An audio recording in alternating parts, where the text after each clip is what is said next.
Hi అండి. ఈరోజు మీ ఇంట్లో సండే స్పెషల్ ఏంటో కామెంట్ చేయండి. ఈరోజు మా ఇంట్లో అయితే చికెన్ ఫ్రై అన్నమాట. సో దీనికోసం అయితే చిన్న చిన్న పీసెస్గా కట్ చేసుకున్న చికెన్ని శుభ్రంగా కడుక్కోవాలి.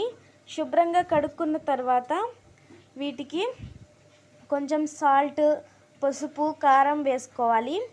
మళ్ళీ అల్లం వెల్లుల్లి పేస్ట్, పచ్చిమిరకాయలు, కరివేపాకు, ధనియాల పొడి ఇవన్నీ వేసుకొని ఒకసారి కలుపుకున్న తర్వాత ఒక గంట సేపు ఫ్రిడ్జ్లో మ్యాగ్నేట్ చేసుకోవాలి. సో ఇప్పుడైతే ముందుగా స్టవ్ మీద కడాయి పెట్టేసుకొని ఆయిల్ వేడైన తర్వాత ఇట్లాగా సన్నగా పొడుగ్గా కట్ చేసుకున్న ఆనియన్స్ వేసుకొని జీలకర్ర కూడా కొంచెం వేసుకొని వేపుకోవాలి.